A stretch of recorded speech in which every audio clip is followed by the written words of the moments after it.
Right. Okay, good morning.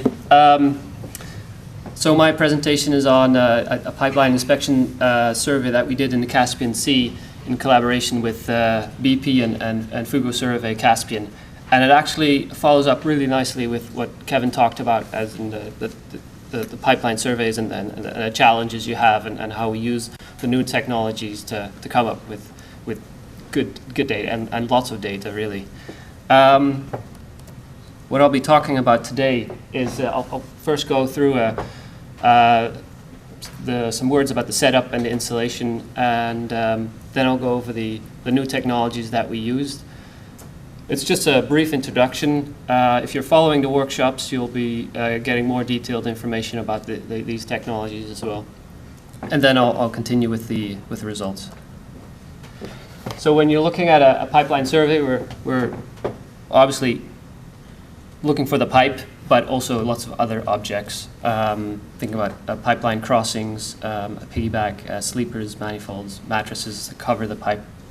So a lot of things to look at, and then also a lot of things to measure. So we're measuring the top of the pipe, free spans, the bathy around it, pipe burials, scouring, exposures, debris, all that. And all that kind of information is something you can get with multibeam sounder, whether you analyze the bathy or the backscatter. Maybe not so much the pipe burial, you probably use a pipe tracker for that. So when typically a multibeam survey, you'd use, for example, a side scan sonar. And with a side scan, you get a really nice image. So an example here, really nice defined image. I'm seeing lots of debris here. Can clearly see it. Can clearly see the pipe. The trouble is, of course, you just have two fat beams on either side, so you just have the two-way travel times, and your geometry is never as precise as, for example, with a multi-beam. So I can estimate, using these shadows, I can estimate the geometry of these objects and the free spans, but it's, of course, not as precise as you might want to. And then, of course, because I'm going on one side, just imaging this pipe from this side, I'd have to come back. So each pipeline, you need to run two lines. Another method would be, for example, using an ROV. So you can get closer to the pipe. You can use the multi-beam sonars. Speeds are much slower. And then one problem they had, particularly in the Caspian Sea, is where they have very poor visibility, especially at the shallow part up on the shelf break. So there was that, and then there's also that the state, Azerbaijan state, wouldn't really stimulate ship owners to bring their ships into the Caspian Sea. It's landlocked, first of all, so it's really hard to get DP vessels and ROVs in the Caspian Sea. So they were looking at another method, and this is then the alternative. So we have a vessel with two pole mounts and a 7125 at 15 degrees, imaging the pipe from both sides. And then those outfitted with flex mode, full rate dual head, X range, and then the pipe tracker. And we'd be operating this in relatively shallow water. So we went up to about 30-meter contour and surveyed about 700 kilometers of pipe there. So we'll be using a relatively cheap vessel then to outfit this, and then the BP was interested in the bathy, but also specifically in the backscatter. So just look at the setup. Normally, if you have a pole mount, you'd have relatively small vessels. You would have a pole mount. This being a large vessel, you need a large pole. And just to give you an idea of scale, this is the truck bringing the pole. It's a long pole. This is 9 meters, and then there's another meter on top of that for the extension to give that 15-degree angle. So it's the total pole length was 10.12 meters. Really large pole. We need that length because, well, we're pointing up, so we don't want to get any reflections from the hull. And because you have these large lever arms, you also have to bring the pole lower or bring the sonar lower. The danger is with these pole mounts is that you have a large part of the pole is unsupported, and then the pole might start to vibrate, and you'd see that in the data. So you want to keep that unsupported part as short as possible. So we have a large catcher that was welded on the hull, and you can see that here. So this is, they actually did is they listed the vessel to one side so they could weld this catcher as low as possible. So this is the whole catcher below the waterline when they're welding it, and this is when it's finished. So you can just see it come up. Yeah. It actually turned out to be a really stable installation. We didn't have any issues with flexing or vibrations or such. So each pole was outfitted with a TSS motion sensor. So that if there would be any vibration or such, that would be captured in the TSS and corrected for that. Also, the motion data would be fed into the sonar head for the roll stabilization. So you have two sonar heads, both with their own TSS and both doing the roll stabilization. Then we had another pair of motion sensors on the vessel itself, and that was used to calculate the draft changes. So due to ballasting, the vessel will list slightly, and over the course of the whole survey, it will start to list a little bit. And it's not a lot, but because we have these large lever arms, you will start to notice it. If you have just your sonar at the keel, it wouldn't really be a problem. But with these large lever arms here, you would start to notice a difference in draft. So those are measured by using the octans and the Aplanix IMU. So we use, and then in post-processing, the actual draft difference was calculated. So again, over a whole week, we just had a roll difference plus or minus half a degree, which isn't a lot, but lever arms of 8 meters will contribute to a difference in draft. You can see that here. So this is 7 days, and this is then the draft for each head.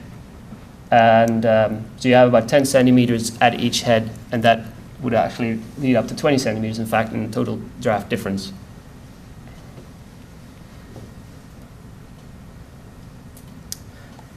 Okay, so far the installation. As I mentioned, I'll just quickly review a few of the technologies that we used, and again, we'll go more detail for the workshops today and tomorrow. So we're looking at the different way of distributing the beams, flex mode, using the FM pulse for X-range and full rate dual head, and using real-time pipe tracker. So using the flex mode, I guess in a standard situation, if you want to focus lots of your beams on one part of the swath, you might have to condense your swath and to get most of the beams in one part. In this case, a pipe, that could be a wreck or a key wall, such. And then, of course, by doing that, you sacrifice your coverage. What you can do with flex mode is you can assign as a certain part of your swath as the high density zone and focus this on your target. So I'm still getting lots of beams, lots of hits on my pipe, and I can still get a general appreciation of the seabed. So would there be an object here or a seabed change here, I could still pick it up, but most of the detail, of course, is on the pipe. So here's an example where I'm running in a normal mode, then changing to flex mode. As soon as I start into flex mode, you can see these wedges here. They define the flex sector. And then I can change the outside beam spacing. And basically by changing the outside beam spacing, I'll fit in all the remaining beams in the flex zone. So that's what you will see then. That's going to change here. The outside beam spacing is changing. And you can see now I have less beams here and the outer edges, but most of the beams are condensed in this focus zone. You can change the width of your flex zone, and you can steer it.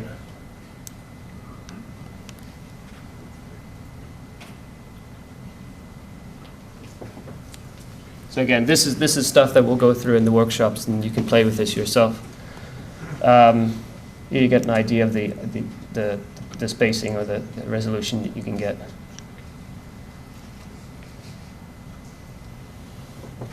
Okay. So this is an animation where we're going over a pipe. This is our flex zone. This is all point cloud data. It looks like as if this is one solid piece, but these are just really dense soundings altogether. Would there be an object here, you would still be able to pick it up. But of course, most of the beams are focused on your pipe in this case. You can see the field joints here, and you can see some sand build up on the sides.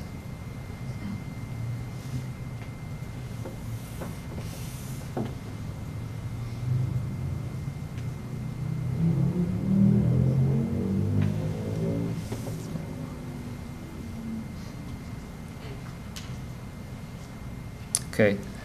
Another new feature that we used was X-range, and that was by implementing the FM pulse. Normally we'd be using a CW pulse, and with the CW you always have this trade-off between resolution and range.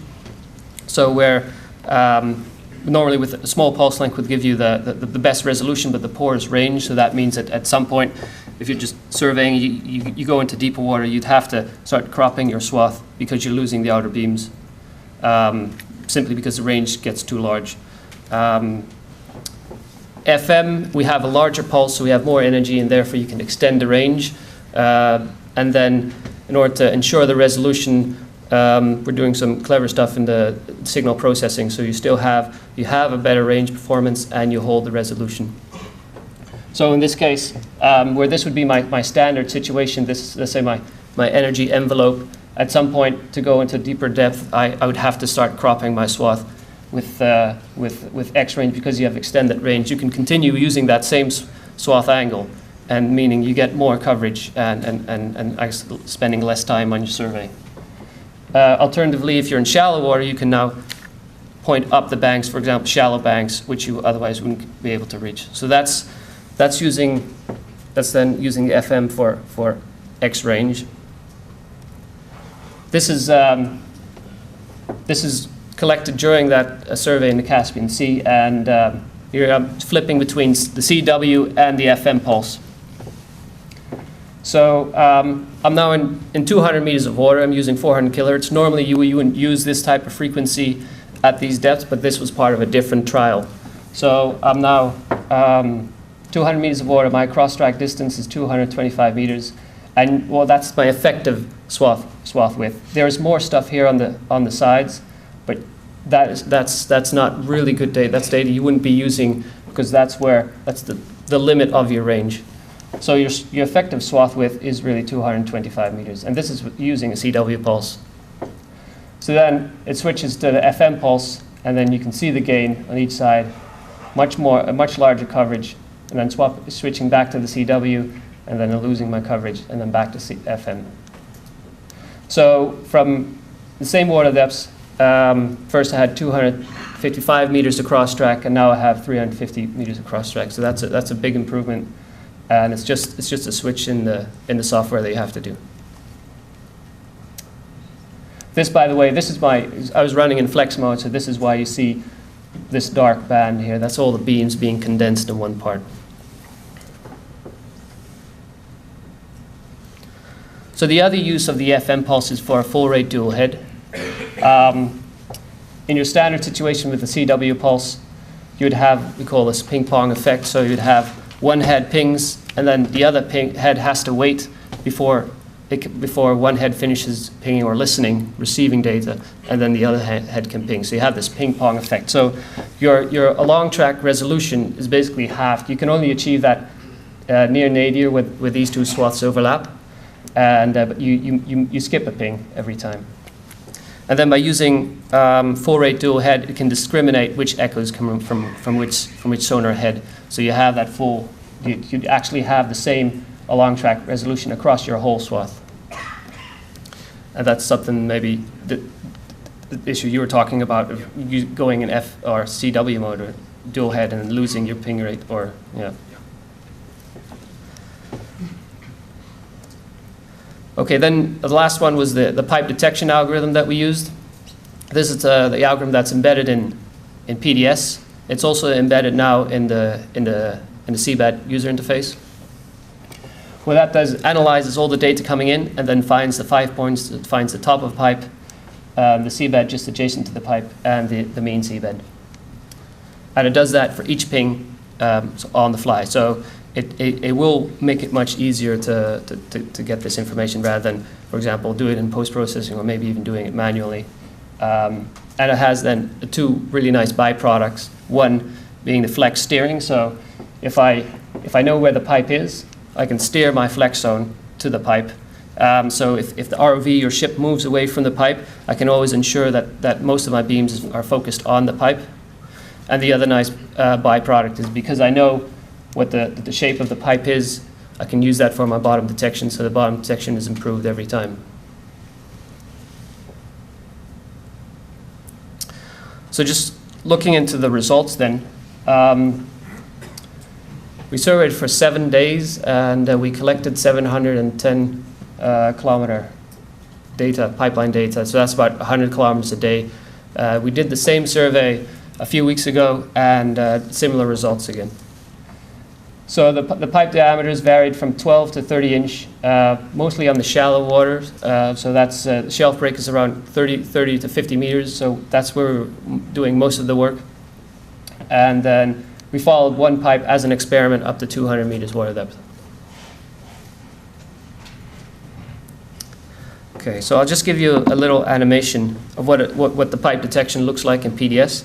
Just have to exit this presentation for a second. There we go. In real time, the data comes in much quicker, but due to the resolution of this AVI, it looks a bit slower. What you're seeing, this is PDS. Then this is a background map with the pipes. Here's a ship coming in, and this is data from port and starboard side head. Then this is a 3D model of the vessel with the multibeam data, so both swaths showing it, and then it shows the detections from both heads, so green, red for port starboard. I'll just skip through it. So it's now coming back online, and we're starting to see a whole bunch of pipes within the swath. So PDS makes the pipe detections, and it does that for each swath, and then it connects all these pipe detections together to make a pipe route. And that's that purple pipe then. So it had done this line before, it just went back online, so that's why you're seeing this purple line here. That was the previous pipeline route that it detected. So again, here you can see both swaths from both heads, and then the detections from each head, making up the pipeline. Okay, then looking at some data. So this is the a 30-inch pipe at 17 meters water depth. This is my flex zone, and then here are the other soundings. I'm not sure if you can see that well on this screen, but so the swath extends beyond this flex zone, of course. Lots of hits on the pipe. I can't remember how many, but many hits, and then of course from both heads. So the beam footprint here is 15 centimeters, and then this is then what it looks like in PDS. So the PDS does the pipe detection and makes the pipeline route, draws up the route here, and here's an example of data from each head, port and starboard, and then this is the pipe that fits right in there. So you can see some sand buildup on this side, and it follows the pipe on this side. And then what we did, we compared the top of pipe data from the algorithm with top of pipe data from an ROV survey, and that's being displayed here. It matches up really nicely, and I think what's important to realize is that this is just a dump. So while you're collecting the data, it does all the calculations, the pipe detections, and then in the office you just do the dump out the data and bring it up. This is unedited, and there's no manual editing involved in here. And of course, the obvious advantage from an automated process is that it is an algorithm that does it. So normally, if you'd have different people interpreting the data, they would get different results. Here, whether you do it once or you run the algorithm 100 times, you always get the same results. So your workflow is more uniform. So now, slightly deeper water, 30 meters now. Footprint is 25 centimeters. And the pipe, again, you can find the pipe really well. And ROV and SV data matching up really well.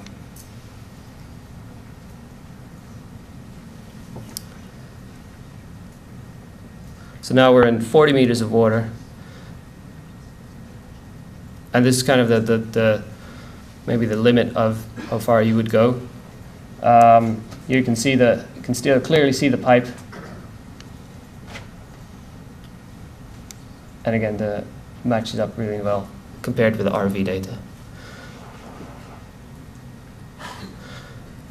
So now we are in 100 meters of water depth, and of course the beam footprints get larger.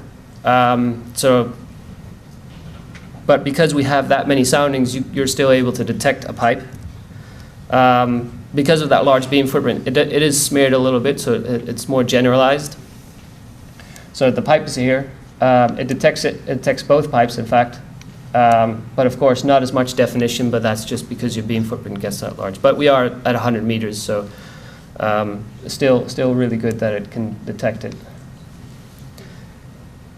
So, like I said, we went up to 200 meters to test how far it went, and this is with the 400 kilohertz. Normally, you would be switching back to the 200 kilohertz at these depths. But just testing the algorithm, and well, there's the pipe again. Much noisier, of course, but I was still impressed that we could see the pipe at this frequency, at this depth. So some examples, some free spans. Some rock outcrops here, and the pipe is resting right on top of that. And those are the detections on the pipe.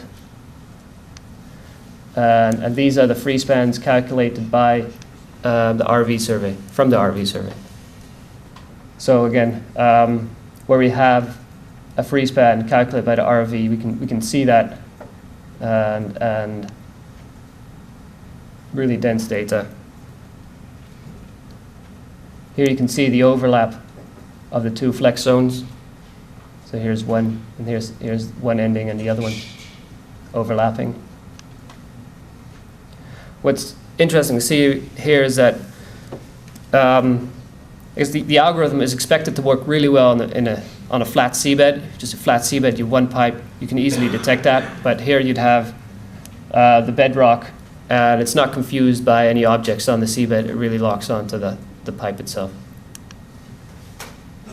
That's even more so in this example.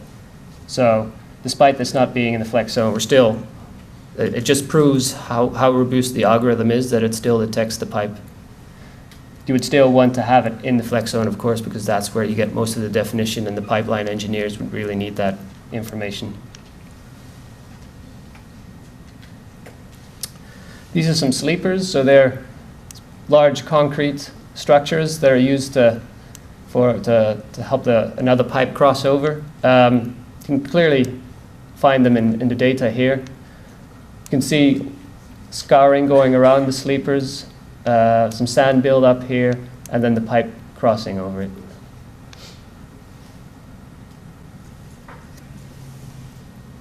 So if you now look at this but then in the snippets data, really nice image, because I can see the sleepers here. First off, if anybody's familiar looking at backscatter, multibeam backscatter, you always see this nadir striping. So that always happens near nadir. In this case, because we have the sonar at an angle, it's slightly offset. So we have this nadir striping, and then it's imaging the pipe from this side. You can see a shadow behind it, and then clearly the sleepers, this pipe. So that's port side. Now look starboard side. Here I just had a shadow from one end, and then starboard side. You can see the data from the other image from the other side. Now, interesting thing to see is that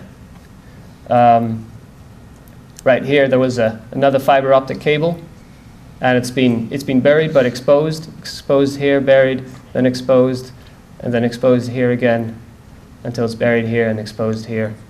And then look at this. So this is the snippets from port side, and then starboard side is, you can't really see it, but just by combining both images, you get that. So I'll just flip back and forth. You can see the difference. There's another small pipe or cable right here. Another interesting effect is that if you see the pipe here, it almost looks as if it goes into burial, but that's because there is in fact sand buildup on that side. And then looking at starboard side from the other end, you can see the pipe again. And then here's then the combined snippets backscatter. So a lot of information here just from the bathy and the backscatter as well. Okay. So a few conclusions we can take out of this project is that we used a new technology, but being able to accelerate the whole process, so we can get more data on the pipe. We don't need to use ROVs. I'm not saying we could still go back there with an ROV and use this more as a reconnaissance and then do an inspection from an ROV, but it saves a lot of time compared to ROV surveys, what they were normally doing in this area. So a different approach, but using the latest technology for that. As I mentioned, we did this project last year, and we just finished it a few weeks ago for a second time.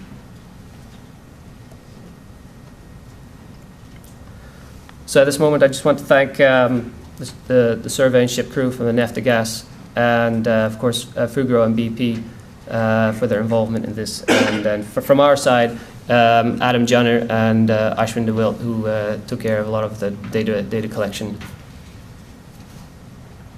Thank you.